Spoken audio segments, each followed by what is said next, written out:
Welcome back to Revenge Room. If you are new here, this is the place where we share real stories of betrayal, justice, and the quiet power of those who refuse to be broken.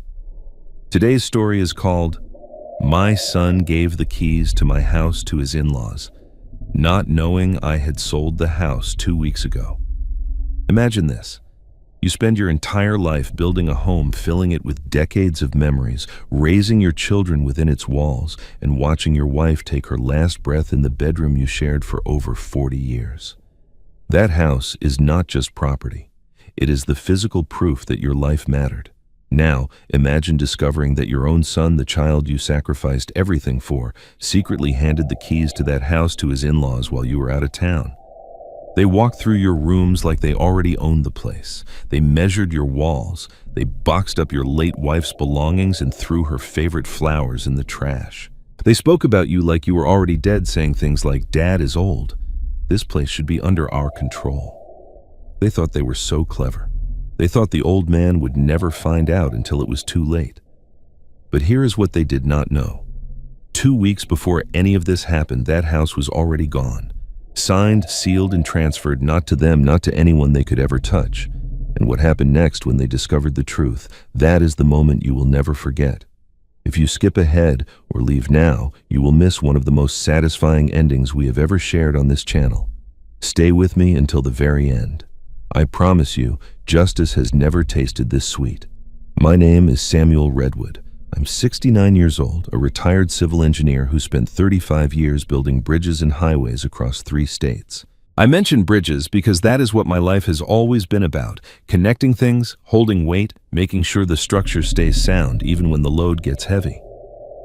I never thought the hardest structure I would ever have to maintain would be my own home after the woman who made it worth living in was gone. 8 months. That is how long Margaret has been absent from this house, though I refuse to say she is absent from my life. She is here in every room, in every corner, in the way the morning light falls across the kitchen counter where she used to slice tomatoes from her garden. I water her lilies every morning at 7, the same time she used to do it. White lilies, her favorite, planted along the windowsill in ceramic pots. She painted herself one summer when she decided we needed more color in our lives. I talk to them sometimes. I tell them about the weather, about what I'm planning to cook for dinner, about the cardinal that keeps visiting the bird feeder she hung 12 years ago. If that sounds foolish to you, then you have never loved someone for 44 years and watched them slip away in a bedroom that still smells like her lavender soap. This house is a craftsman bungalow on a quiet street in a neighborhood where people still wave when they drive past. We bought it in 1981, the year Ethan was born. Margaret fell in love with the wraparound porch before we even stepped inside.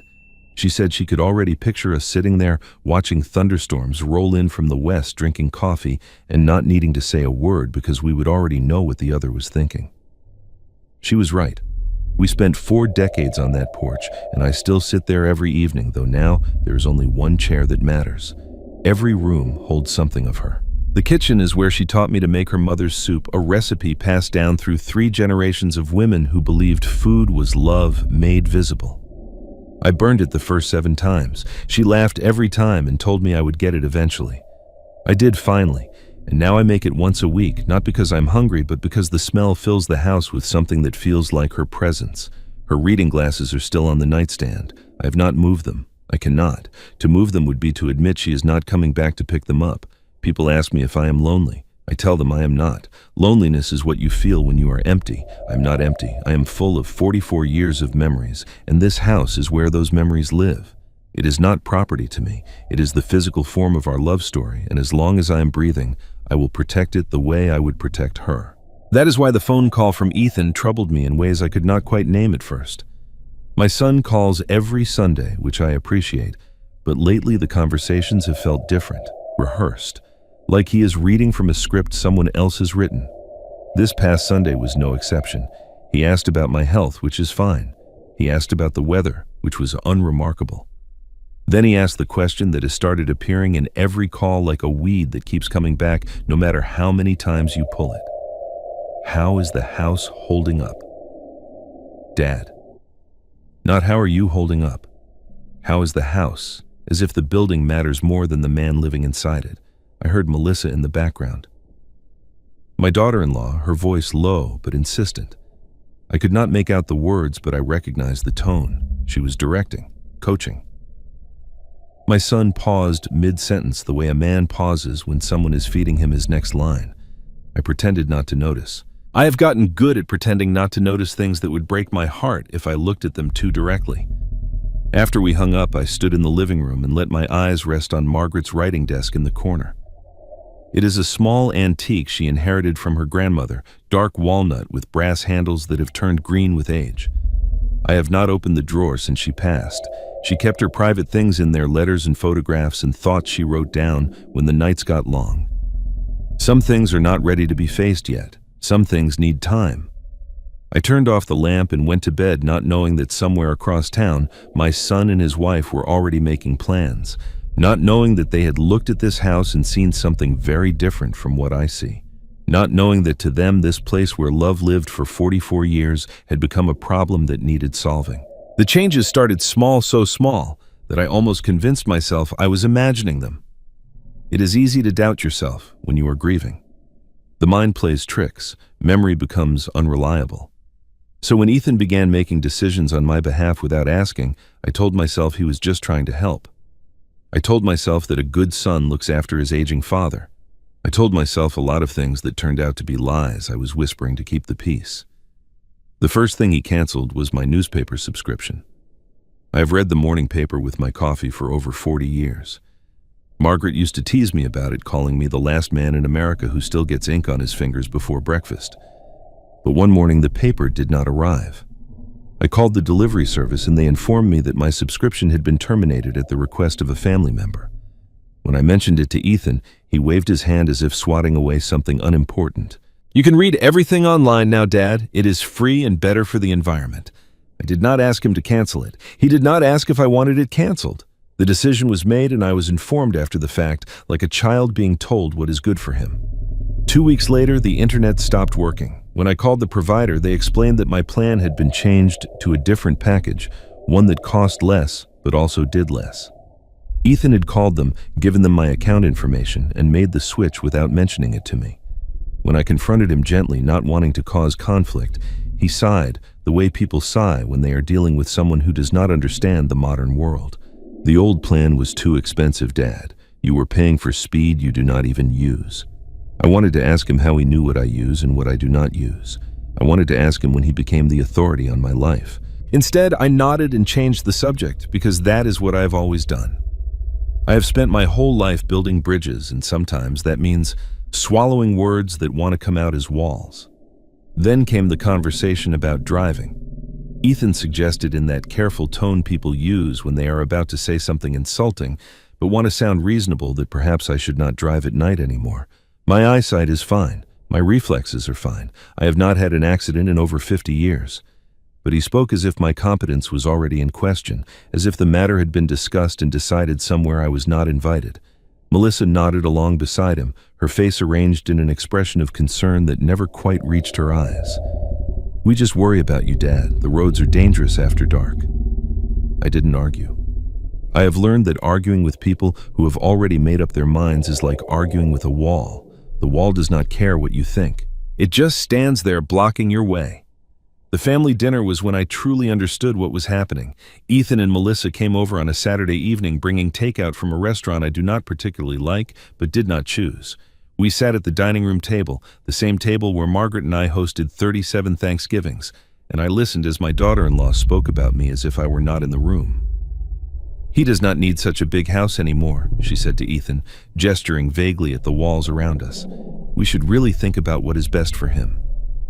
Her tone was sweet, the kind of sweetness that coats medicine to hide the bitterness underneath. She smiled at me when she said it, and the smile was worse than the words because it pretended to be kindness while delivering cruelty.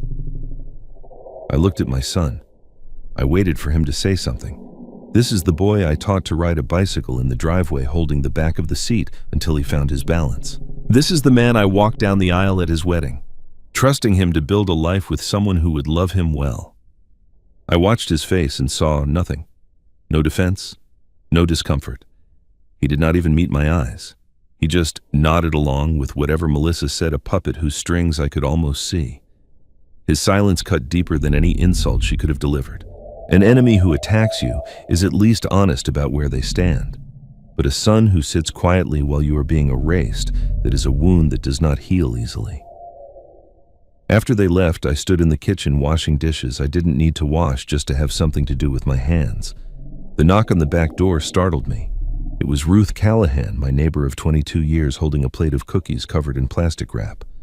She is 65, a widow herself, and one of the few people who knew Margaret well enough to understand what I lost. She did not stay long. She never does. But before she left, she paused at the door and said something that lodged itself in my chest like a splinter. "You know, Sam? Margaret always worried about that girl. I asked her what she meant, but she just shook her head and said it was not her place.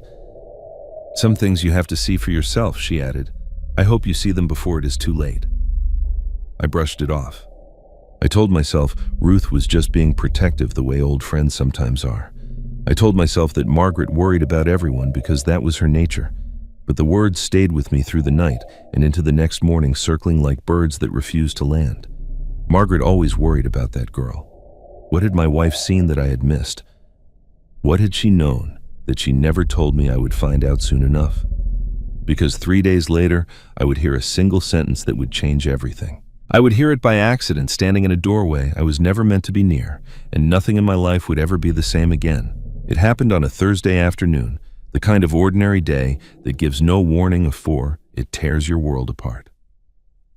Ethan and Melissa had stopped by unexpectedly, something about needing to pick up a box of old photographs Melissa claimed she wanted for a scrapbook project. I didn't believe the excuse, but I let them in because that is what fathers do. They were in the living room sorting through boxes while I worked in the backyard pulling weeds from the garden bed Margaret had planted years ago. The afternoon sun was warm, and I lost track of time the way you do when your hands are in the soil and your mind is somewhere far away. When the breeze picked up, I realized I had left my jacket inside.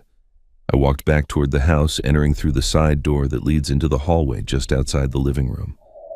I was not trying to be quiet. I was not trying to eavesdrop. But when I heard Melissa's voice, something in her tone made me stop. It was not the sweet voice she used when she knew I was listening. This was different, cold, certain. The voice of someone who believes they are speaking in private. "Once Dad is gone, this house solves everything. We sell it, pay off what we owe, and finally breathe again." I stood frozen in the hallway, my hand still reaching for the doorframe. The words hit me like ice water poured down my spine. Not the meaning, which was clear enough, but the casualness of it. She spoke about my death and the sale of my home in the same breath as if they were items on a grocery list. Eggs, milk, dead father, sold house. I waited for my son to respond. I prayed for him to push back, to defend me, to say something that would prove I had misheard or misunderstood. His voice came through the wall, weak and uncertain. "I do not know Mel." There was a pause. Then nothing. No argument, no objection. Just the hollow silence of a man who has already surrendered. My heart did not race the way it does in movies when someone receives shocking news. It slowed. Everything became terribly, perfectly clear, like fog lifting from a road you did not realize you were traveling. They were waiting for me to die. They were planning to sell my home. And my son, the boy I raised, the man I trusted, was not going to stop them. I did not confront them. I retrieved my jacket from the coat rack by the front door, moving quietly, and went back outside. I sat in Margaret's garden until the sun went down, watching the shadows stretch across the lawn, thinking about everything and nothing at the same time. When Ethan and Melissa finally left, calling out cheerful goodbyes as if nothing had happened, I waved from the porch and smiled. I have become skilled at smiling when my heart is breaking. That night I could not sleep. I lay in bed staring at the ceiling, Margaret's side of the mattress still untouched after 8 months. Her reading glasses caught the moonlight on the nightstand. I thought about Ruth's words, how Margaret had always worried about that girl. I thought about the phone calls where Ethan asked about the house instead of asking about me. I thought about all the small moments I had dismissed because I wanted to believe the best about my family. Sometime after midnight, I got up and walked to the living room. Margaret's writing desk sat in the corner. The drawer still closed, still holding whatever secrets she had kept. I had avoided it for 8 months, telling myself I was not ready. But tonight something pulled me towards it. Maybe it was desperation. Maybe it was instinct. Maybe it was Margaret herself reaching across the divide between the living and the dead to guide my hand. The drawer opened with a soft creak. Inside, I found what I expected. Old photographs, dried flowers pressed between sheets of wax paper, birthday cards we had exchanged over the decades. But beneath all of it, tucked against the back of the drawer as if hidden deliberately, was a cream-colored envelope. My name was written on the front in Margaret's handwriting, the elegant script she had perfected in her years as a schoolteacher. The envelope was sealed. I turned it over in my hands, feeling the weight of it, knowing somehow that whatever was inside would change everything. I opened it carefully, not wanting to tear the paper she had touched. Inside was a single sheet of stationery folded twice, dated 3 months before she passed. Sam, if you are reading this, I probably did not get to say everything I wanted. I have watched Melissa for years. She looks at our home the way some people look at an inheritance, not with love, but with calculation. I have seen how she speaks about you when she thinks I am not paying attention. I have seen how Ethan shrinks in her presence, becoming less of himself with each passing year. I hoped I was wrong. I prayed I was being unfair, but a wife knows things, and a mother sees things, and I could not leave you unprotected. Do not let your kindness become your weakness. You have always believed the best about people, and I love you for it. But some people do not deserve that grace. If you ever need help, call Evelyn Moore. She is an attorney, an old friend from my teaching days, and she helped me prepare for things I hope you will never need. But if you do, she is ready. I love you, Sam. Protect what is ours, not the house, but your dignity. I read the letter 3 times. Each time the words sank deeper, filling spaces I did not know were empty. Margaret knew. She had seen what I refused to see, and instead of burdening me with her fears while she was dying, she had prepared. She had left me a weapon I did not know existed hidden in a drawer I had been too afraid to open. I looked at the name she had written. Evelyn Moore. I didn't know her. I didn't know what Margaret had arranged. But for the first time since my wife's death, I didn't feel alone. I felt something else entirely. I felt armed. Margaret had been gone for 8 months, but that night, sitting in the lamplight with her letter pressed against my chest, I realized she was still protecting me from beyond the grave. The question was, what exactly had she left behind? I called the number the next morning. My hands were steady as I dialed, which surprised me. I expected nervousness, hesitation, the kind of doubt that creeps in when you are about to do something that cannot be undone. But Margaret's letter had burned away the doubt. She had seen the truth before I did, and she had prepared for it. The least I could do was follow the path she had laid. A woman answered on the 3rd ring. Her voice was professional, but warm, the voice of someone who has spent decades listening to people in trouble. When I gave my name, there was a pause, and then she said something that made my throat tighten. I wondered when you would call Mr. Redwood. Margaret told me you would resist until you could not anymore. She was right about most things. Evelyn Moore's office was in the next town over a 40-minute drive through winding roads lined with maple trees just beginning to show their autumn colors. I told no one where I was going. I left my phone at home so there would be no record of the trip, no way for Ethan or Melissa to track my movements if they ever thought to check. Perhaps that sounds paranoid. Perhaps it was. But I had spent the night replaying Melissa's words in my mind, and paranoia felt like the only rational response. The office was small, but orderly, tucked above a hardware store on the main street of a town I rarely visited. Evelyn met me at the door herself. She was 62, with silver hair pulled back in a practical bun, and eyes that assessed me with the sharpness of someone who has seen every kind of family betrayal imaginable. She shook my hand firmly and led me to a conference room where 2 cups of coffee were already waiting. She had been expecting me. She had probably been expecting me for months. Margaret came to me 3 years ago. Evelyn began settling into her chair across from me. She was already sick, though she did not tell me how sick until later. She said she needed to prepare for a future she hoped would never arrive.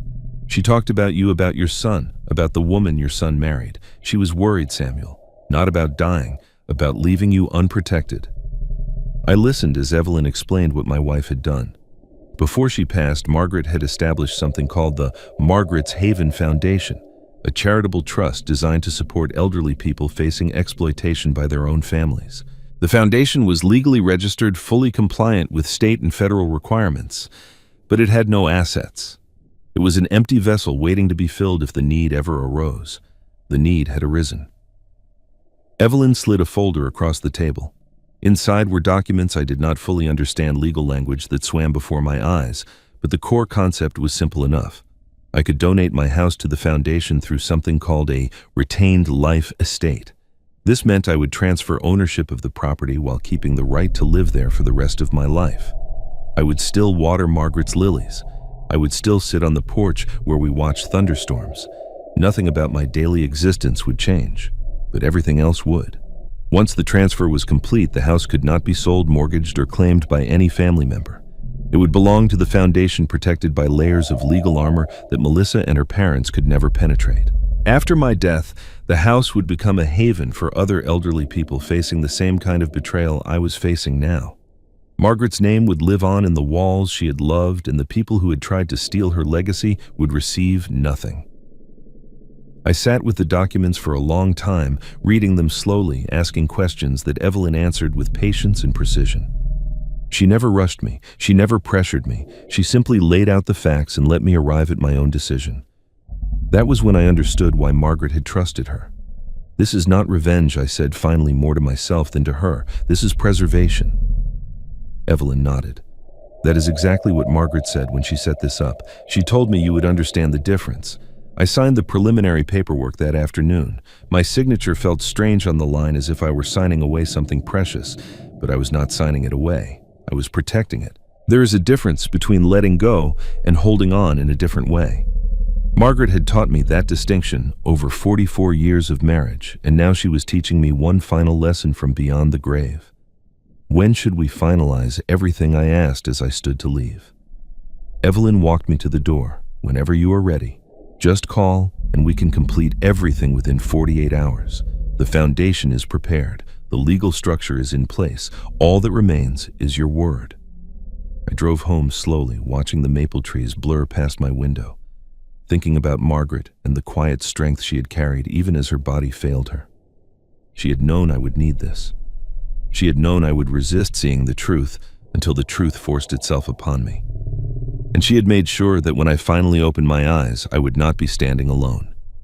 That evening, Ruth stopped by with a casserole she claimed she had made too much of. We talked on the porch for a while, watching the stars emerge one by one.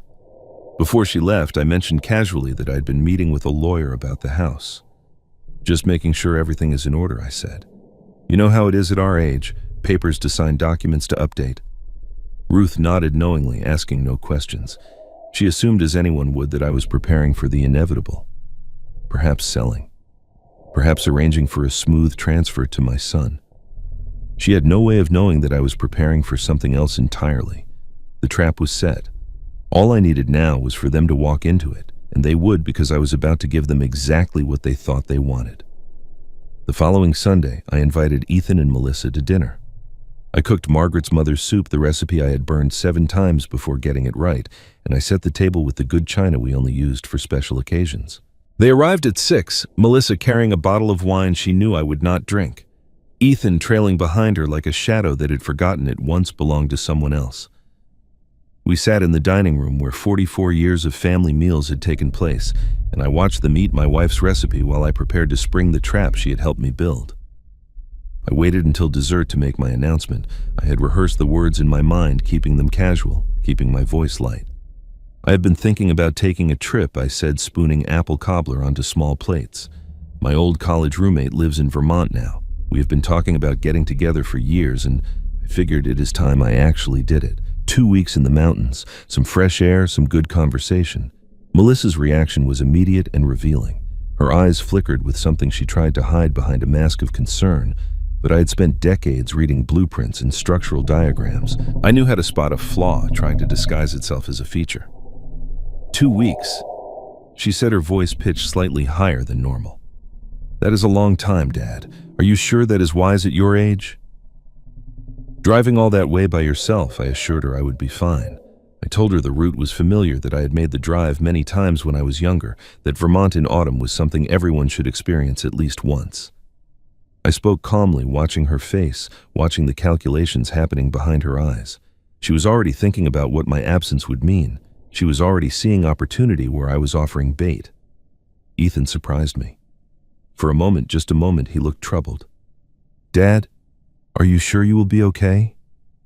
There was something in his voice I had not heard in months, a flicker of the sun. I remembered the boy who used to worry about me when I worked late on difficult projects. His concern seemed genuine, unscripted, as if it had slipped out before Melissa could approve it. But then I saw her hand move under the table. She squeezed his fingers, a small gesture that might have looked affectionate to anyone who did not know what I knew. Ethan's expression shifted. The concern faded, replaced by the blank compliance I had grown accustomed to seeing. He nodded and said nothing more. The moment passed like a cloud crossing the sun, leaving everything a little colder than before. As I walked them to the door after dinner, Melissa turned with a smile that did not reach her eyes. "Should we check on the house while you are gone? Water the plants, bring in the mail." Her voice was sweet, helpful, the voice of a devoted daughter-in-law, offering to ease an old man's burden. I had heard that voice before. I knew what lived beneath it. I told her that would be wonderful. I reached into my pocket and pulled out the spare key, the one Margaret and I had kept in the kitchen drawer for emergencies. I pressed it into Ethan's palm, feeling the weight of what I was doing. I was handing them access to everything they wanted. I was opening the door and stepping aside. "Thank you," I said. "It means a lot to know the house is in good hands." Melissa's smile widened. She had no idea she was walking into a cage. That night after they left, I made a phone call to Ruth. She came over with her nephew, a young man who worked in home security and owed her a favor she had never collected on until now. Together, we installed 4 small cameras throughout the house, devices so discreet they could hide in plain sight among Margaret's decorations and my old engineering books.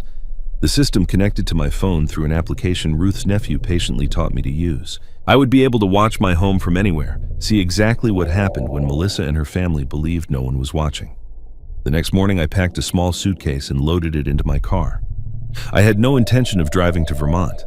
The motel I had chosen was 40 minutes away, a quiet place off the highway where no one would recognize me and no one would ask questions. I would stay there for 2 weeks, monitoring the cameras, documenting everything, waiting for the truth to reveal itself in the absence of my presence. As I pulled out of the driveway, I glanced in my rearview mirror. The house grew smaller behind me, the porch where Margaret and I had spent so many evenings shrinking to a speck and then disappearing entirely. I thought about her letter, about the foundation she had created, about the trap that was now fully set. All that remained was patience. I was almost to the end of the street when I noticed Melissa standing in my front yard.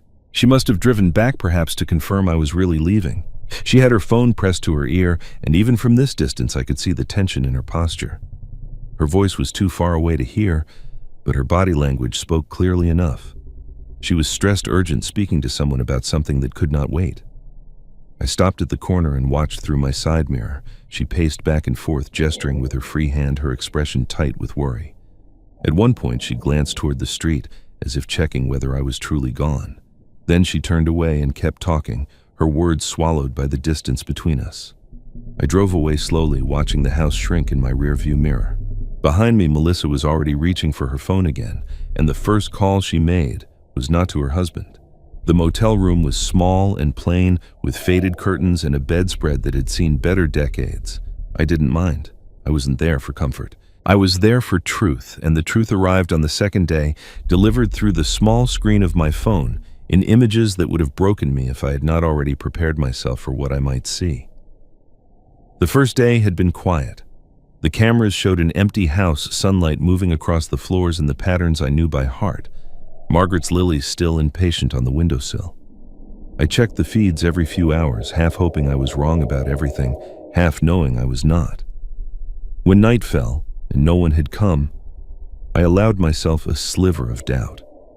Perhaps I had misjudged them. Perhaps the conversation I overheard had been frustration speaking, not intention. The second day erased that doubt entirely. They arrived at 10 in the morning. Not just Ethan and Melissa, but Howard and Janet Blake as well. Melissa's parents climbing out of a silver sedan I didn't recognize and walking toward my front door as if they had every right to be there. I watched on the small screen as Ethan unlocked the door with the key I had given him, stepping aside to let the others enter first. No one paused to water the plants. No one collected the mail from the box by the street. They had not come to check on the house. They had come to claim it. Howard moved through the rooms with a notepad in his hand, writing down numbers I could not see. He measured the living room with a tape measure he pulled from his pocket. calling out dimensions to Janet, who recorded them on her phone. Melissa directed them like a general commanding troops, pointing to closets and cabinets, opening drawers, and examining fixtures with the cold efficiency of someone appraising merchandise. My home, the place where Margaret and I had built a life, had become inventory to them. The audio from the living room camera was not perfect, but it was clear enough. Melissa's voice came through first, strained and cracking in a way I had never heard before. "We are 3 months behind on everything. The investment was supposed to double our money, and now we owe $200,000 to people who do not accept excuses." Her words hung in the air, and I understood suddenly why she had been so desperate, why her eyes had flickered with excitement when I mentioned my trip. Howard's response was calm, practical, the voice of a man who had already done the calculations.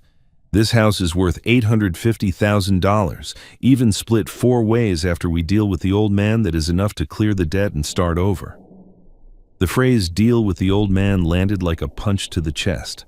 I was not a father to them. I was not even a person. I was an obstacle to be removed. Janet's contribution was worse. "We just need to get him declared incompetent. Melissa has been documenting his memory issues for months. A few more incidents, some testimony from the family, and we can petition for conservatorship." She spoke about destroying my autonomy the way someone might discuss remodeling a kitchen. A project to be completed with the right paperwork and a little patience.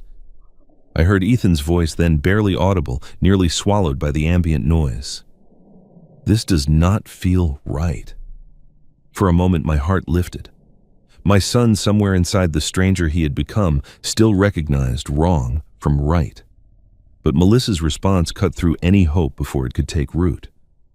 "What does not feel right is losing our house because you could not say no to your father about helping with the investment." I did not understand what she meant, but the accusation was clear enough. Somehow, in some way, Ethan had been made to feel responsible for their financial ruin. Whether that was true or manipulation, I could not tell. What I could tell was that my son did not argue. He did not defend himself. He simply fell silent, and his silence was its own kind of betrayal. The cameras continued recording as they moved through the house, but I found myself watching only Ethan. His face showed shame, fear, the hollow exhaustion of a man who has surrendered pieces of himself for so long, he no longer remembers what he has lost. When Melissa and her parents finally left the room, Ethan lingered behind. He walked to the shelf where Margaret's photograph sat in its silver frame, the one taken on our 40th anniversary. He picked it up, stared at it for a long moment, then placed it face down on the shelf before following the others out. I closed the laptop quietly. I was not angry anymore. Anger requires surprise, and I was no longer surprised. I was resolute. They thought I was in Vermont, enjoying mountain air and old memories. They thought I could not hear their plans echoing through my empty house. They were wrong about everything except one thing. I was about to lose my home. I just had not told them I was the one giving it away. The next 10 days unfolded on my phone screen like a slow-motion catastrophe. I watched from my motel room as my home was dismantled piece by piece, memory by memory, each violation documented in grainy footage that I forced myself to witness without looking away. Margaret had taught me that you cannot fight what you refuse to see.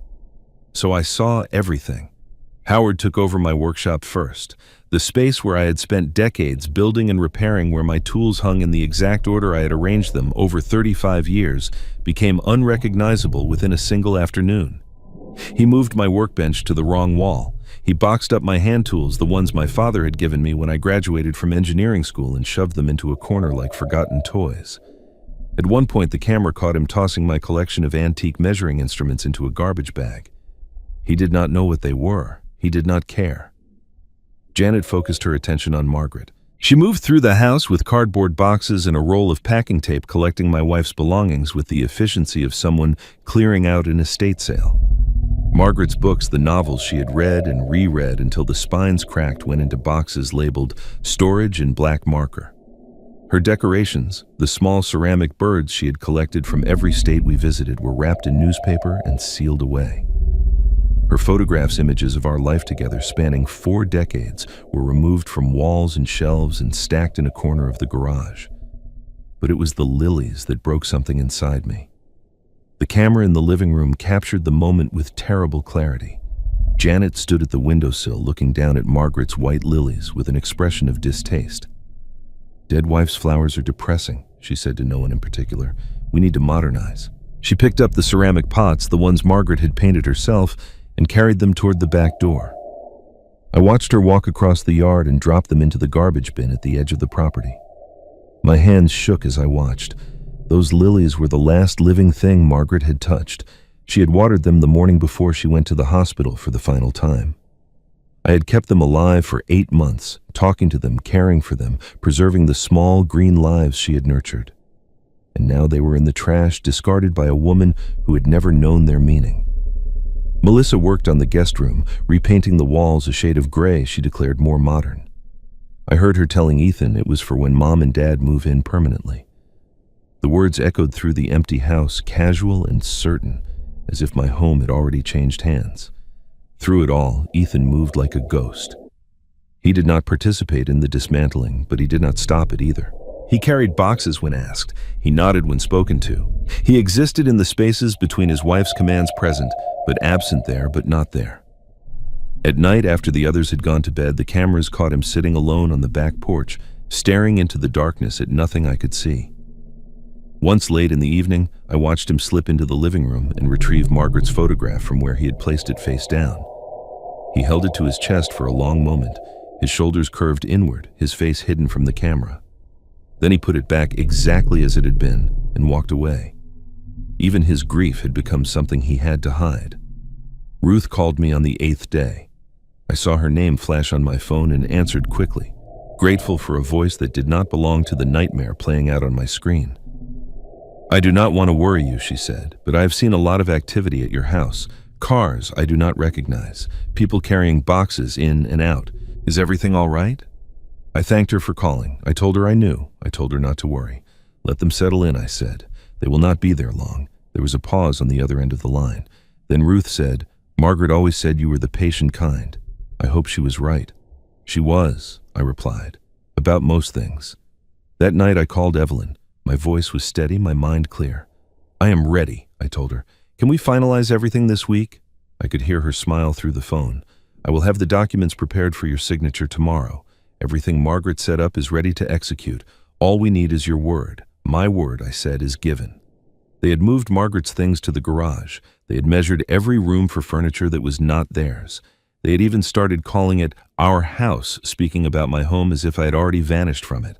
And in 2 days I would come home and show them just how wrong they were. I pulled into my driveway on a Tuesday afternoon, 2 weeks after I had supposedly left for Vermont. The first thing I noticed was Howard's silver sedan parked in my usual spot, positioned as if it had been there for years. The second thing I noticed was the silence inside my own chest, a calm so complete it surprised even me. I had spent 14 days preparing for this moment. I was ready.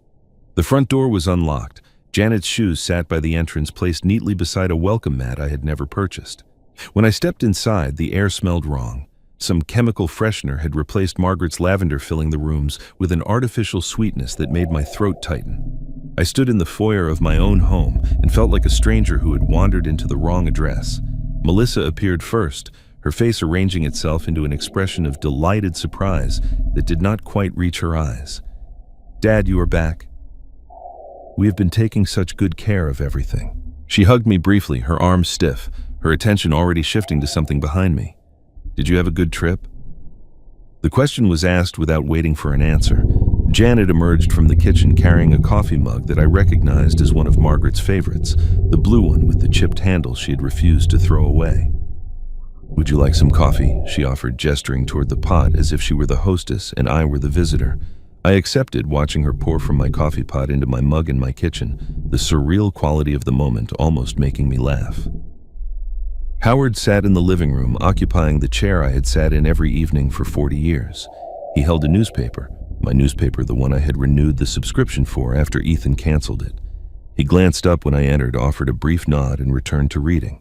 No greeting, no explanation, no acknowledgement that he was sitting in another man's home as if he had bought it at auction. I walked through the house, slowly cataloging the changes with the precision of an engineer assessing structural damage.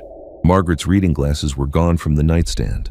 Her robe, the pale pink one I had kept on the bathroom hook because it still smelled faintly of her perfume, had been replaced by something belonging to Janet. The guest room walls were now gray. The warm yellow Margaret had chosen erased beneath paint that looked like fog. When I asked about Margaret's belongings, Melissa answered without hesitation. "We put some things in storage, for safekeeping. You understand?" Her voice was smooth, practiced the tone of someone who had rehearsed her lines. I nodded as if I did understand, as if packing away 44 years of memories was a reasonable thing to do without asking. Ethan appeared briefly, hovering in the doorway like a man unsure whether he was allowed to enter. His eyes met mine for half a second before sliding away. "I was just helping out while you were away," he mumbled, "making sure everything was okay." Then he retreated to the garage, disappearing through the side door before I could respond. I watched him go and remembered a different boy, one who used to run toward me when I came home from work. Arms open, voice shouting "Dad" in a tone that meant safety and love and home. That boy had become this man, and I did not know where the transformation had occurred or how I had failed to notice. Throughout it all, I remained calm. I smiled when Melissa showed me the improvements they had made. I thanked Janet for the coffee. I told Howard the chair suited him. I played the role they expected, the confused old man grateful for family members who cared enough to help, too simple to recognize what was being taken from him. They watched me for signs of resistance, for anger, for the fight they had prepared themselves to overcome. They found nothing but compliance. That evening, as we sat around the dinner table eating food Janet had prepared in my kitchen, Melissa raised the subject I had been waiting for. "Dad, we have been talking, and we really think this house is too much for you to handle alone. Have you thought about something smaller? Somewhere easier to manage?" I set down my fork. I looked at each of them in turn. Melissa's eager anticipation, Howard's impatient certainty, Janet's barely concealed greed, Ethan's shameful silence. Then I nodded slowly, letting my shoulders sag just enough to suggest defeat. "Maybe you are right," I said quietly. "Maybe this house is too much for me now. They expected me to be upset. They expected me to argue. They did not expect surrender, and that was their first mistake, believing that surrender meant defeat." 3 days passed in a strange suspended calm. The Blakes continued living in my house as if they had already inherited it, and I continued playing the role of the grateful, diminishing old man they believed me to be. I ate meals prepared by Janet in my own kitchen. I sat in chairs that were no longer positioned where I had placed them. I walked through rooms that smelled of strangers and smiled as if nothing was wrong. They watched me, constantly searching for cracks in my compliance, but I gave them nothing. I had spent 35 years building structures designed to withstand pressure. I knew how to hold steady when the load was heavy. On the third evening, Melissa announced that we needed to have a family meeting. She used those exact words, family meeting, as if this were a democracy and not a coup. She had prepared for it. I could see the notes on her phone, talking points arranged in careful order, arguments rehearsed until they sounded spontaneous. We gathered in the living room, the same room where I had overheard her plans weeks ago. And I took a seat on the edge of the couch, like a man awaiting judgment. "Dad." Melissa began, her voice pitched in that concerned tone she had perfected. "We have been thinking about your future. This house is so big, so much work for one person. Wouldn't you be happier in a nice apartment somewhere, or maybe an assisted living community? They have wonderful programs now, activities. People your own age, and we would visit all the time." Howard leaned forward, his hands clasped in front of him like a man closing a business deal. "We could even help you move," he offered. "Take the burden off your shoulders. You have done enough, Samuel. It is time to let go and enjoy your remaining years in peace." I listened without interrupting. I let them speak their careful words, watched them build their case brick by brick, and waited for the moment I knew was coming. Melissa had saved her strongest weapon for last, and when she deployed it, the cruelty was so precise it almost impressed me. She turned to Ethan, who sat apart from the group, his eyes fixed on the floor as if the answers to everything lay hidden in the carpet. "Tell your father what you told me," she said. Ethan did not look up. His shoulders curved inward, and his voice came out barely louder than a whisper. "Dad, I think it might be best, for everyone, if you, maybe, stayed somewhere else for a while, just until we figure things out." The words fell like stones dropped into still water. My son, the child I had raised, the man I had walked down the aisle, was asking me to leave my own home, Not Melissa, not her parents, Ethan. He could not meet my eyes, as he said it could not lift his gaze from the floor where his shame pooled around him like spilled water. But he said it. That was what mattered. When the moment came to choose between his father and his wife, he chose absence. He chose silence. He chose her. The room held its breath. They expected an argument. Howard had positioned himself near the door, perhaps anticipating that I might storm out. Melissa's fingers hovered over her phone, ready to document any outburst that could be used later as evidence of instability. Janet watched me with the hungry patience of a vulture waiting for something to stop breathing. I let the silence stretch. I looked at each of them in turn, taking my time letting them wonder what was happening behind my eyes. Then I nodded slowly, deliberately, as if I had just solved a difficult equation. "You know what," I said quietly. "You might be right." Melissa blinked. Howard's posture shifted. Janet exchanged a quick glance with her daughter. None of them had expected this. "I have been holding on to this place for the wrong reasons," I continued, my voice steady and calm. "Margaret is gone. The memories are not in the walls. They are in here." I touched my chest. "If leaving would help the family, if it would make things easier for everyone, then I can start looking for a new place tomorrow. Maybe it is time." The relief that flooded the room was almost visible.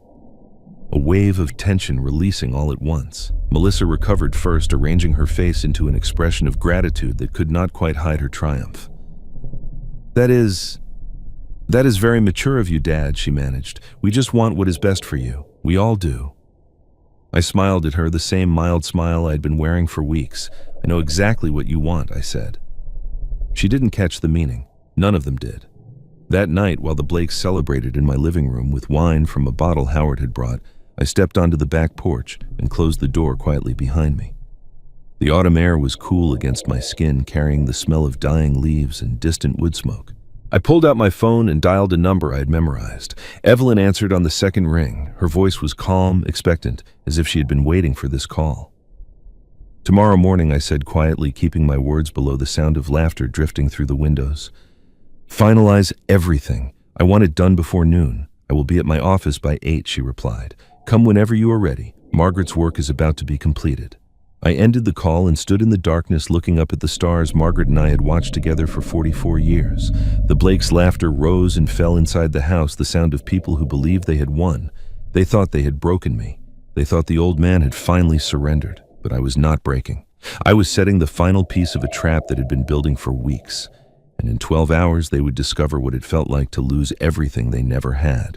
I left the house before dawn while the Blakes were still sleeping in rooms that did not belong to them. The morning air was cold and sharp, the kind of autumn chill that wakes you up and makes you feel alive. I drove the familiar roads to Evelyn's office with the windows down, letting the wind clear my head, preparing myself for what I was about to do. Evelyn was waiting when I arrived at 9. Her office was quiet, the receptionist not yet at her desk, the building still and peaceful in the early light. She led me to the same conference room where we had first met, where she had explained what Margaret had prepared. The documents were already laid out on the table, organized in neat stacks with small colored tabs marking the places where my signature was required. "This is the retained life estate deed," Evelyn explained, sliding the first stack toward me. "By signing this, you transfer ownership of the property to Margaret's Haven Foundation while retaining the legal right to live there for the remainder of your life. The transfer is tax-exempt as a charitable donation, and most importantly, it is irrevocable. Once signed, no family member can contest it, sell it, or claim any interest in the property." I picked up the pen she offered. It was a simple ballpoint, nothing fancy, but it felt heavier than any pen I had ever held. I thought about Margaret, about the years she had spent planning for a moment she hoped would never arrive. I thought about the lilies Janet had thrown in the trash, the photographs packed away in boxes, the reading glasses removed from the nightstand where they had rested for 8 months. Then I signed. Each page turned beneath my steady hands. Each signature committed the house to a purpose beyond profit, beyond greed, beyond the calculations of people who saw my home as nothing more than a solution to their debts. When the last document was complete, Evelyn gathered the papers and placed them in a manila envelope that she handed to me. "Margaret would be proud," she said quietly. "She planned this for years, hoping you would never need it. But she knew you might. She knew the kind of people who circle when someone is grieving." I took the envelope and held it against my chest. I just wish she could see that her house will help others like me, I said. People who have nowhere else to turn when their own families become their enemies. Evelyn smiled, a small, sad expression that told me she had seen too many cases like mine. She is seeing it, Samuel. I believe that. I returned home around noon. The Blakes were in high spirits, their confidence filling every room like an unpleasant perfume. Melissa was on the phone with someone she described as a real estate agent friend, asking about market values and listing timelines. Howard sat at the kitchen table with his laptop open, researching something he tried to hide when I walked past. I caught a glimpse of the screen before he closed it. Conservatorship attorneys. They were still planning to have me declared incompetent, still preparing legal weapons they believed would never be needed now that I had agreed to leave. None of them noticed the manila envelope tucked inside my jacket. None of them saw the calm in my eyes, or wondered why I moved through the house without the defeated shuffle they expected from a broken man. They saw what they wanted to see, and that blindness would cost them everything. Ruth stopped by in the afternoon carrying a homemade pie she claimed she had baked too much of. I met her on the front porch, closing the door behind me so our conversation would remain private. She looked at me with the knowing eyes of someone who had watched this story unfold from the beginning. "It is done," I said simply. Ruth squeezed my hand, her grip firm and warm. "Margaret always said you would find your spine when you needed it. She just hoped it would not come to this. She knew me better than I knew myself," I replied. "She always did." That evening I found Ethan alone in the garage. He was sitting in Margaret's old car, the pale blue sedan she had driven for 20 years, the one she used to take him to school when he was young. The keys were not in the ignition. He was just sitting there, hands on the wheel, staring through the windshield at nothing. "You used to love this car," I said from the doorway. He looked up and I saw that his eyes were red. "Dad, I'm sorry. I should have..." He stopped, unable to finish, unable to find words for a betrayal that had no easy language. I held up my hand. "Tomorrow," I said. "We will talk tomorrow. But I need you to remember one thing, Ethan. Whatever happens, I never stopped loving you. That is not what this is about." He nodded, tears sliding down his cheeks, and I left him there with his guilt and his mother's car and the weight of choices he could not undo. Before bed, I gathered the family in the living room. "I've been thinking about everything I announced. You are right. Big decisions should not wait. Let us have a family meeting tomorrow at 2 in the afternoon. I want to discuss the future of this house." Melissa's face lit up with barely contained triumph.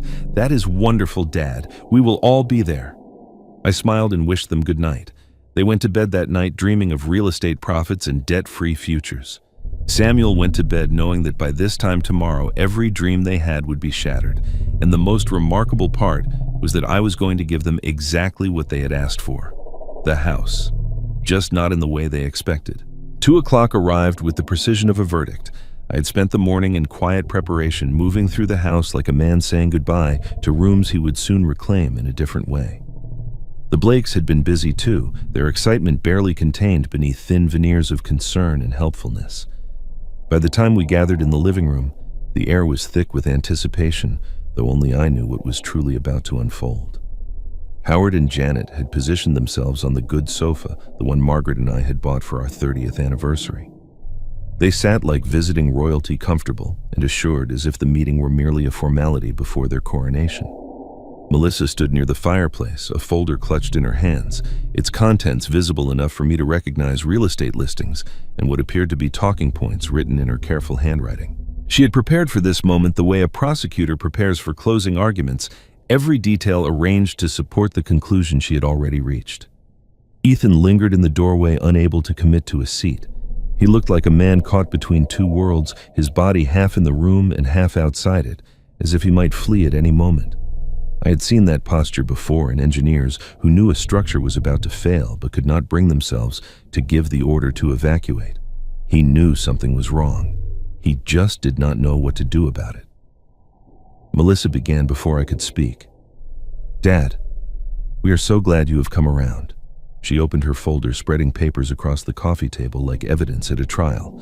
"We have done some research and the market is excellent right now.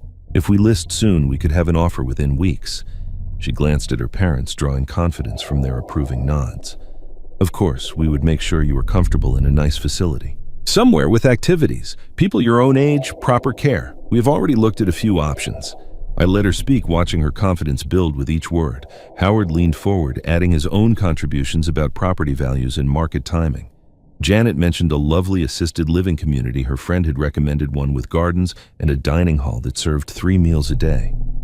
They spoke about my future as if I were not sitting right there, as if my presence were merely a formality in a decision that had already been made.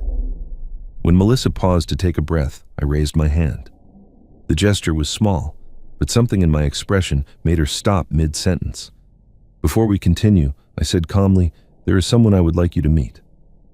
The doorbell rang at that exact moment, timed with the precision I had arranged the night before. I rose and walked to the front door, feeling their eyes follow me, sensing their confusion ripple through the room like the first tremors before an earthquake.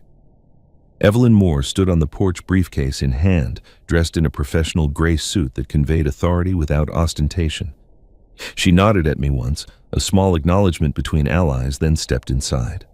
I led her to the living room and watched as the Blakes tried to process this unexpected development. "Who is this, Melissa?" asked her smile faltering for the first time. "This is Evelyn Moore," I said. "She was Margaret's attorney, and now she is mine." The temperature in the room dropped. I could see the calculations happening behind Melissa's eyes, the sudden awareness that the ground beneath her feet was not as solid as she had believed. Howard straightened in his seat, his posture shifting from relaxed to defensive. Janet's hands began to fidget with the hem of her blouse. In the tension of that moment, Ethan's phone buzzed. He glanced at it, then at me, then at Melissa. Something shifted in his expression, a flicker of decision crossing his features like a shadow passing over water. He muttered something about needing to take a call and slipped through the door to the porch. No one paid him much attention. They were too focused on Evelyn, on the briefcase she carried, on the unknown threat that had just entered their carefully constructed plans.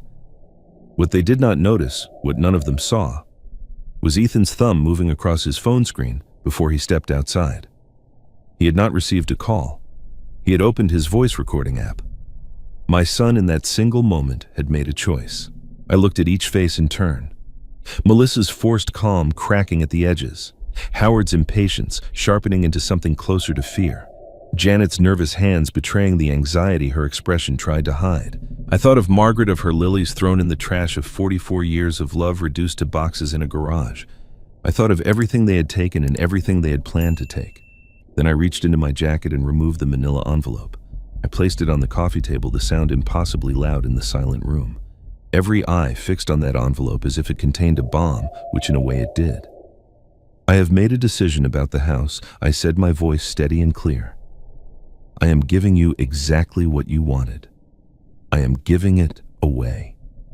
Melissa smiled, relief flooding her features, triumph lighting her eyes. She should not have. I opened the envelope slowly, deliberately, letting them watch as I removed the documents inside. The papers were crisp and official, bearing stamps and signatures and the weight of irrevocable legal authority.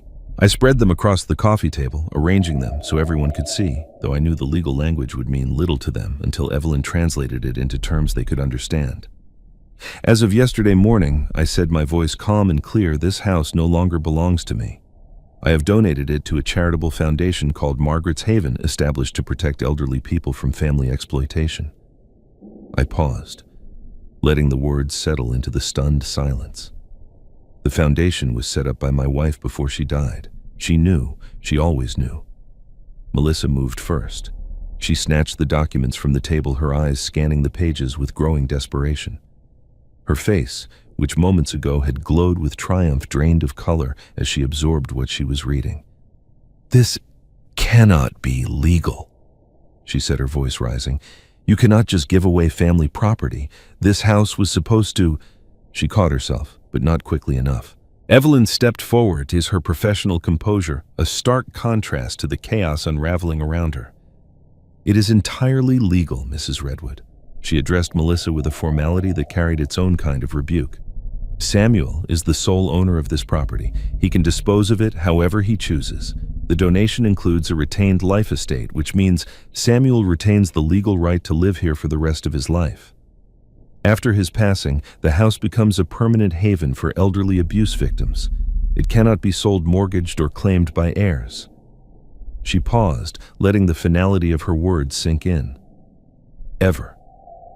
Howard rose from the sofa, his face flushed red with fury.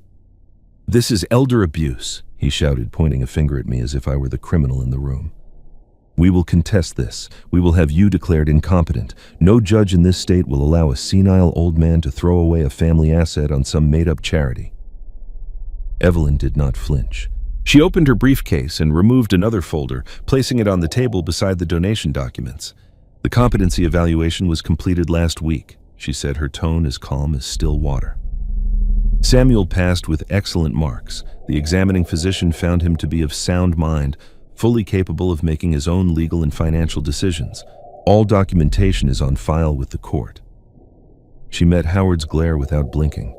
"Any legal challenge you mount will be expensive, time-consuming, and ultimately unsuccessful. I would advise against it." Howard's mouth opened and closed, but no words came out. Janet had begun to cry, soft tears sliding down her cheeks as the magnitude of their failure became clear. Melissa stood frozen, the documents still clutched in her hands, staring at them as if she could change the words by sheer force of will. I let the silence stretch before I spoke again. "The foundation will bear my wife's name," I said quietly. "Margaret's Haven.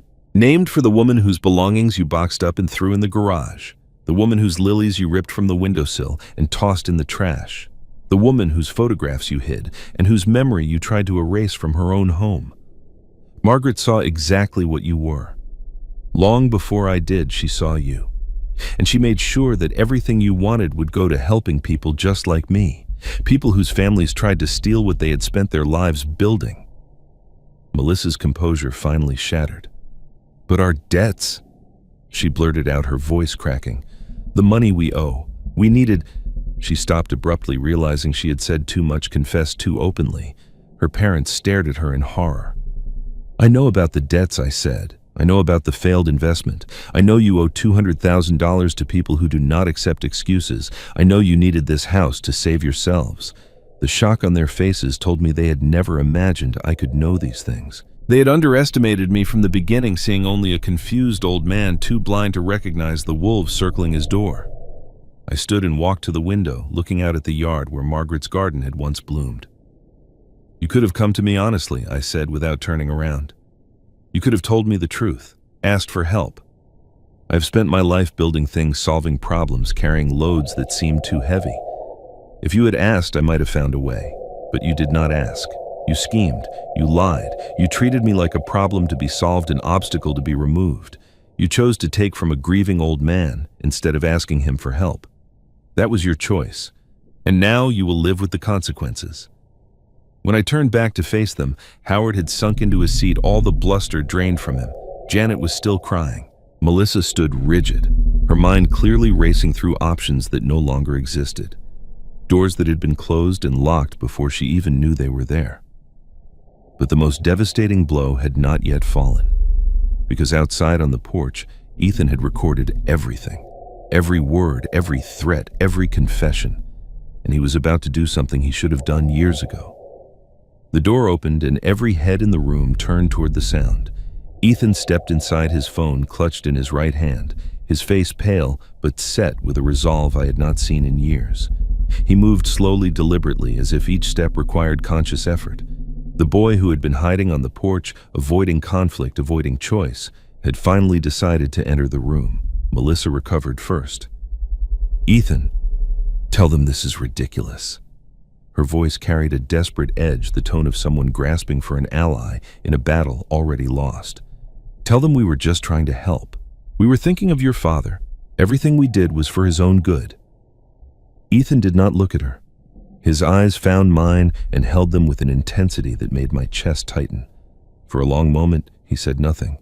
Then he crossed the room and stood before me, his hands trembling slightly as he held out his phone. "Dad," he said quietly, "I need to show you something." He pressed play. The room filled with voices, tinny and compressed through the phone's small speaker, but unmistakably clear. Melissa's voice came first, the words I had heard through my hidden cameras now playing back for everyone to hear. "We are 3 months behind on everything. The investment was supposed to double our money, and now we owe $200,000 to people who do not accept excuses." Howard's response followed cold and calculating. "This house is worth $850,000. Even split 4 ways after we deal with the old man, that is enough to clear the debt and start over." Melissa lunged for the phone, but Ethan stepped back, holding it out of her reach. The recording continued, Janet's voice now filling the silence.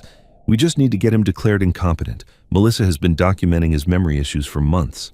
A few more incidents, some testimony from the family, and we can petition for conservatorship." When the recording ended, the silence that followed was absolute. Howard and Janet sat frozen, their faces gray with shock. Melissa stared at her husband as if seeing a stranger, her expression cycling through disbelief, betrayal, and fury in rapid succession. Ethan lowered the phone but did not put it away. "That is not all," he said, his voice growing stronger with each word. "I have been recording for 3 weeks, ever since I heard Mom and Dad talking about dealing with the old man in the kitchen one night." He looked at Howard and Janet, and I saw something in his eyes I had not seen since he was a child. Defiance. "I have your conversations about conservatorship fraud. I have Melissa's calls with creditors where she discussed selling the house before Dad even agreed to leave. I have every plan, every scheme, every lie. All of it." Tears began to stream down his face, but his voice did not waver. "I was too weak to stand up to her before. I watched what was happening and I told myself I would find the right moment. I kept waiting for a chance that never seemed to come." He turned to face me fully, his shoulders shaking. "When you agreed to leave, when you said you would give up your home without a fight, I knew that was it. I could not let them destroy you, Dad. I could not watch them take everything Mom built and everything you loved and turn it into money to pay off their mistakes." He wiped his eyes with the back of his hand. "I am sorry. I'm so sorry it took this long." Melissa's voice cut through the room like a blade. "You recorded me." Her words dripped with venom. The sweetness she had worn like a mask finally stripped away to reveal the fury beneath. "Your own wife. After everything I have done for this family, after everything I have sacrificed." Ethan turned to face her, and for the first time in the years I had watched their marriage, he did not flinch. "You mean everything you have done to this family," he said. "The manipulation, the lies, the way you made me choose between my father and my marriage until I forgot I had any choice at all." He shook his head slowly. "We are done, Melissa. I should have said that years ago. I should have said it the first time you talked about Dad, like he was a problem to be solved instead of a person to be loved. But I was too afraid. I'm not afraid anymore." Howard stepped forward, his face contorted with desperate anger. "Those recordings were made without consent. They are illegal. You cannot use them against us. Any court will throw them out." Evelyn spoke before I could respond, her voice carrying the weight of legal certainty. "In this state, one-party consent is sufficient for recording conversations. Ethan was a participant in every conversation he captured. Every recording is legally admissible in court." She fixed Howard with a look that made him take an involuntary step backward. "I would advise you to consult your own attorney before making any further statements. Anything you say at this point may be used in future proceedings." Howard deflated like a balloon with a slow leak. Janet had buried her face in her hands, her shoulders shaking with silent sobs. Melissa stood rigid, her mind clearly racing through options, calculating angles, searching for an escape route that no longer existed. I looked at my son. For the first time in years, I did not see the weak man who had let his wife erase his father from his life. I did not see the coward who had asked me to leave my own home. I saw the boy who used to run toward me when I came home from work. I saw something I had almost given up on. I saw hope. The Blakes were gathering their things, threats dying on their lips before they could be spoken. Melissa was already calculating her next move, her eyes darting between the door and the documents still spread across the coffee table. But it was too late for calculation, too late for schemes, too late for lies. The house had chosen its family, and they were not it. Howard and Janet left within hours. There was no graceful exit, no dignified retreat, only the hurried gathering of belongings and the slamming of car doors.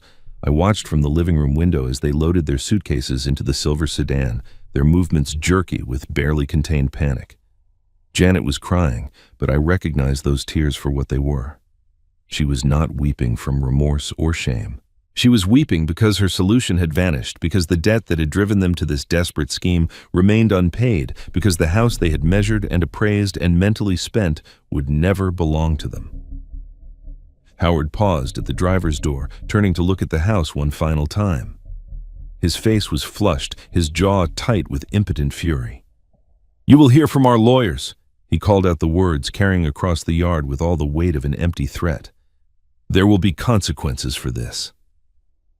I stepped onto the porch, but said nothing. I simply stood there, hands at my sides, watching as he climbed into the car and pulled out of the driveway. I didn't wave.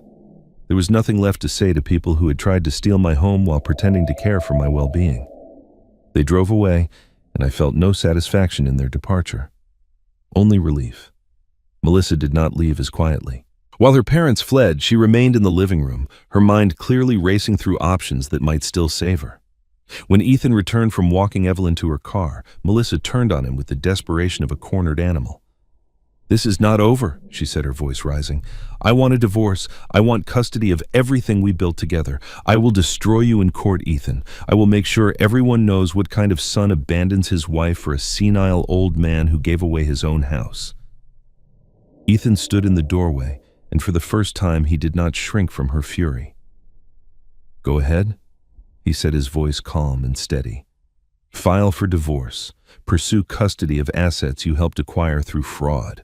Any divorce court will find those recordings very interesting." He took a step toward her, and she actually stepped back. "As for our finances, your name is on those debts. Not mine. You signed the papers for that investment. You took out the credit lines. Whatever you owe alone." Melissa's threats dissolved into bargaining. She offered compromises, promises to change, assurances that everything could be worked out if they just talked privately. Ethan listened to each attempt and responded with the same quiet refusal. When she finally fell silent, having exhausted every angle, she gathered her purse and her folder of useless real estate listings and walked out the door without another word. Later that evening, Evelyn returned briefly to discuss next steps. She sat with me in the kitchen while Ethan waited on the porch, giving us privacy. "The recordings Ethan made include evidence of conspiracy to commit elder fraud," she explained. "Potentially perjury if they had filed those conservatorship documents, possible financial crimes related to how they plan to liquidate your assets. If you want to pursue charges, there is more than enough evidence." I shook my head before she finished. "I do not want her in prison," I said. "I just want her gone. Let her face her creditors on her own. Let her explain to her parents why their retirement is ruined because of a scheme that was never going to work. That is consequence enough." Evelyn nodded, understanding without judgment. "Margaret said you would say something like that. She always said you believed in natural consequences more than punishment." After Evelyn left, I found Ethan sitting on the back porch staring at the yard where his mother's garden had once flourished. He and Melissa had officially separated that evening. She had gone to a hotel, her next steps uncertain, her future suddenly her own responsibility. Ethan did not know what came next for him either, but for the first time in years he was making his own choices. I sat down beside him, the old wooden chairs creaking beneath our weight. The evening air was cool, carrying the scent of autumn leaves and distant wood smoke. For a long time, neither of us spoke. We just sat together, father and son, in the same spot where we had sat when he was a child learning to catch fireflies. "Can you ever forgive me?" he asked finally, his voice small and uncertain. I looked at him, seeing both the man he had become and the boy he had been. "You came back," I said. "That is a start." He nodded, tears glistening in his eyes, and we returned to our silence. It was not uncomfortable. It was the silence of two people beginning to rebuild something that had been broken for too long. Ruth arrived as the sun was setting, carrying a casserole dish covered in aluminum foil. She did not ask questions or demand explanations. She simply handed me the food, squeezed my hand, and sat with us on the porch for a while. "Margaret always said Ethan had your heart," she told me quietly, watching my son stare at the darkening sky. "Even when he was making her crazy with his stubbornness, she believed he would find his way back to you."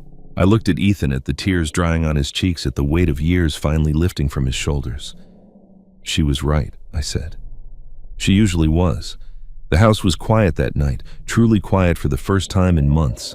No strangers measuring rooms, no hostile voices making plans, just the familiar sounds of home settling into darkness.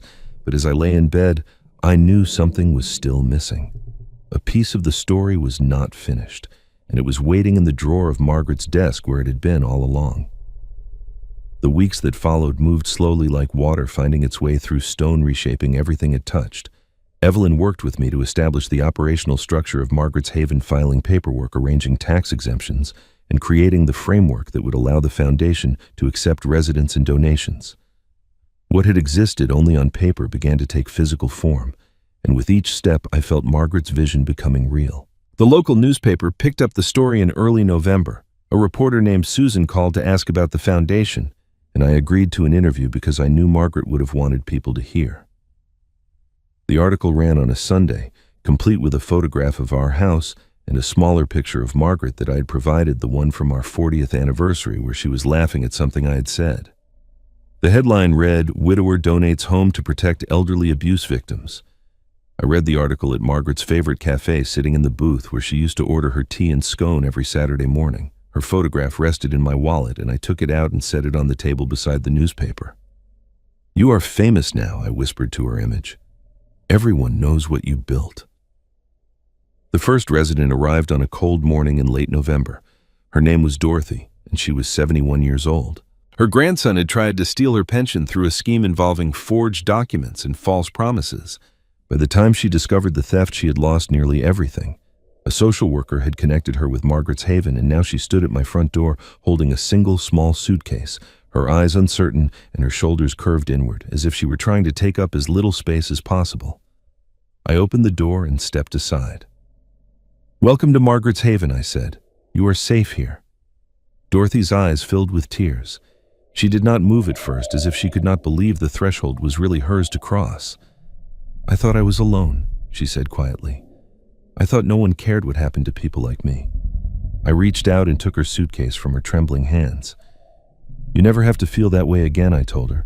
"This house has room for you." Ethan began visiting regularly after Dorothy moved in. At first, he came with excuses, claiming he wanted to help with repairs or check on the foundation's progress.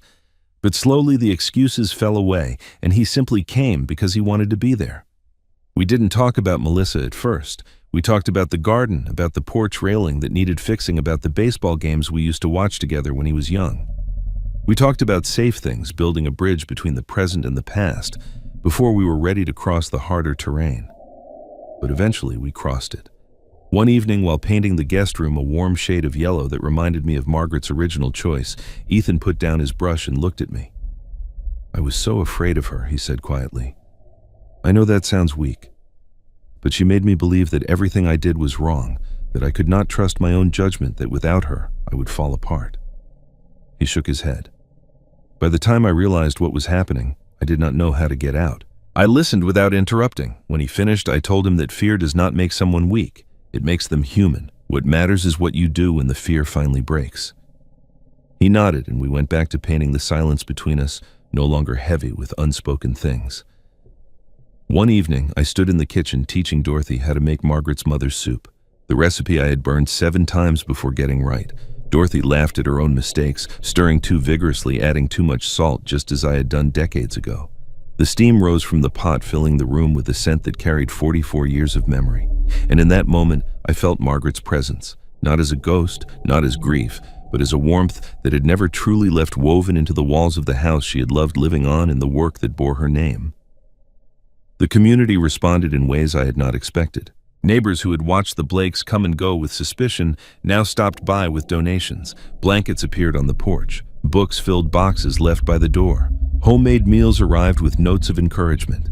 Ruth organized a volunteer schedule, coordinating visits and errands and companionship for Dorothy and the residents who would follow. The house that had almost been stolen, that had nearly been sold to pay off debts that were never mine, became a place of gathering, a place of protection, a place of second chances. I had saved the house. I had saved my son. I had turned my wife's dream into a reality that would outlive us both. But as the days grew shorter and winter approached, I found myself returning again and again to Margaret's writing desk. The drawer where I had found her letter still held secrets I had not explored. I had taken the envelope with my name on it and left the rest untouched, too overwhelmed at the time to search further. Now, with Dorothy settled and Ethan healing and the foundation taking its first steady breaths, I felt ready. There was one more gift Margaret had left me waiting behind the letter I had already found.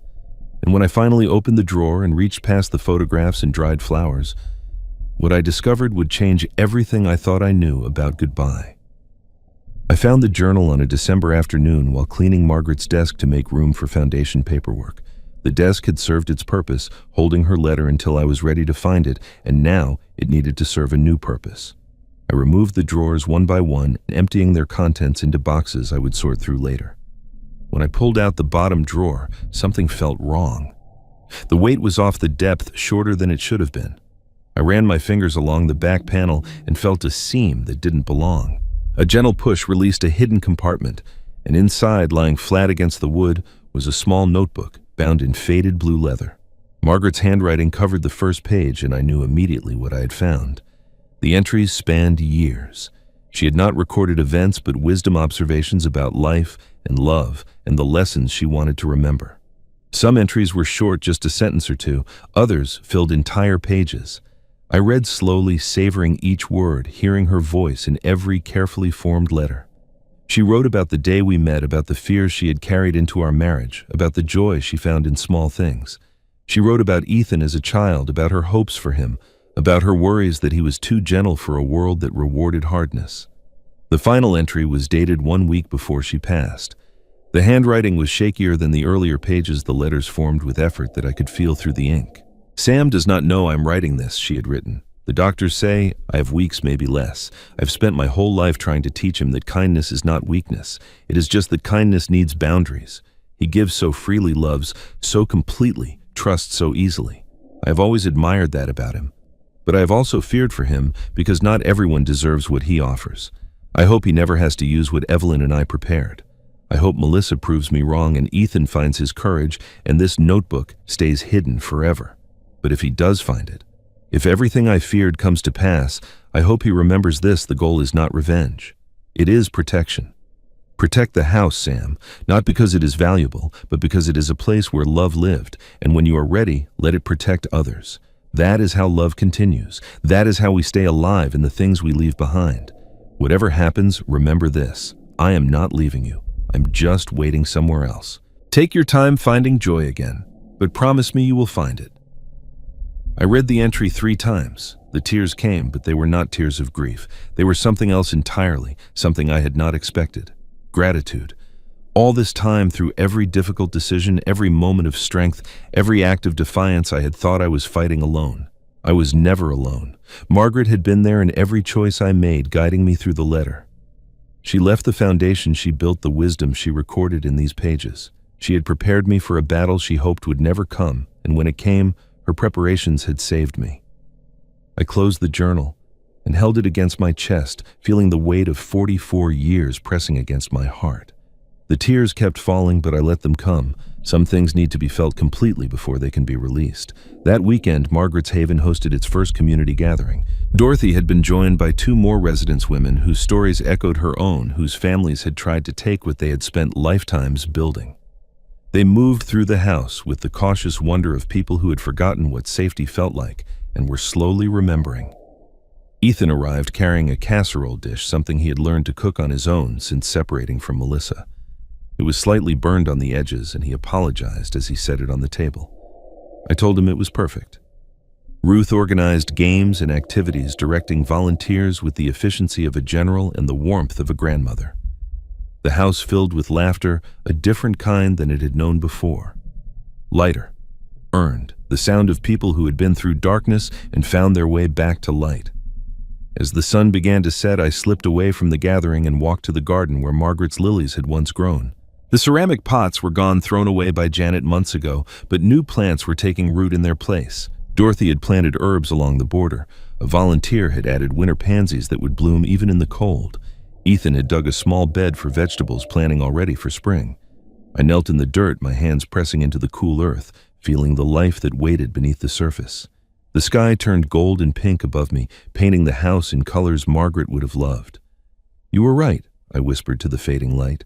"Kindness just needed boundaries, and love just needed a place to live." I stayed there until the first stars appeared, until the sounds of laughter from the house became a distant melody, until the peace I had been searching for finally settled into my bones. The house that was almost stolen had become a home for those who had lost everything. In the end, it was not about revenge. It was not about winning. It was about building something that would outlast grief, outlast greed, outlast even death. Margaret's Haven stood in the golden light, its doors open, its windows bright. And somewhere in the whisper of wind through the new garden, I could almost hear her voice. There you go, Sam. That is how we stay alive. And that is where Samuel's story ends, but the lesson it carries will stay with me for a long time. What strikes me most about this story is not the revenge, not the moment when Melissa and her family realized they had lost. What strikes me is the quiet strength of a man who refused to let grief make him blind, and a woman who loved her husband enough to protect him even after she was gone. Here is what I want you to take from this. First, never underestimate the people who stay silent. Samuel did not argue. He did not fight. He watched, he waited, and he acted when the time was right. Silence is not weakness. Sometimes silence is the most powerful weapon you have. Second, protect yourself before you need protection. Margaret did not wait until disaster arrived to prepare. She built her defenses years in advance, hoping they would never be needed, but knowing they might be. Talk to a lawyer. Document everything. Create boundaries before someone forces you to. Third, and this is the hardest one, pay attention to the people who love you. Margaret tried to warn Samuel about Melissa. Ruth tried to warn him. The signs were there for years. Sometimes the people closest to us see dangers we refuse to acknowledge. Listen to them. And finally, remember that kindness is not the same as surrender. You can be generous and still have boundaries. You can forgive and still protect yourself. You can love your family and still refuse to let them destroy you. Thank you for staying until the end. If this story touched you, share it with someone who needs to hear it. And remember, on this channel, justice is always worth the wait.